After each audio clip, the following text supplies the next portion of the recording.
Comme chaque année depuis 4 ans, Rodilhan, dans le Gard, s'est donc transformé en place forte, symbole de la lutte des pros et des anti-corridas. Ces derniers ont pris l'habitude d'y défiler à l'occasion des fêtes taurines.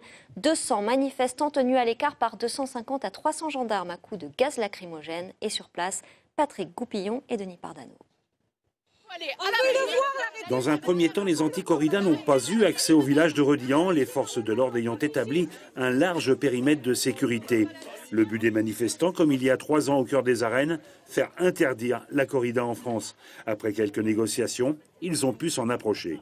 Je rappelle que nous sommes des anti-corridas, des gens pacifistes, nous ne sommes pas des terroristes. Et voilà ce qu'on vit ici en France, aujourd'hui, en 2014. À l'arrivée, ils sont près de 200 massés derrière les grilles, défendus par les gendarmes mobiles. Le ton monte. Ils ont pour réponse les gaz lacrymogènes. Chaque année, on se fait gazer, on se fait matraquer. On ne sait plus quoi faire. Franchement, il va falloir nous écouter à un moment. C'est fini. Moi, je dis ça, mais tous mes amis se sont fait gazer. J'ai des gens qui sont partis, qui ne respirent pas. Il y a une majorité de femmes. Il y a combien de femmes? Il y a 3 quarts de femmes, là. Jean-Pierre Garrigue, quant à lui, dénonce des procédés mafieux.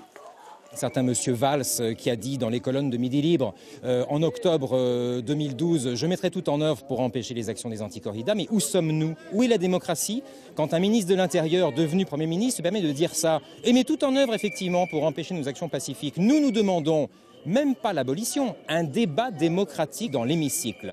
Les anti-corridas attendent aussi de la justice qu'elle se prononce pour les violences commises en 2011 dans ces mêmes arènes.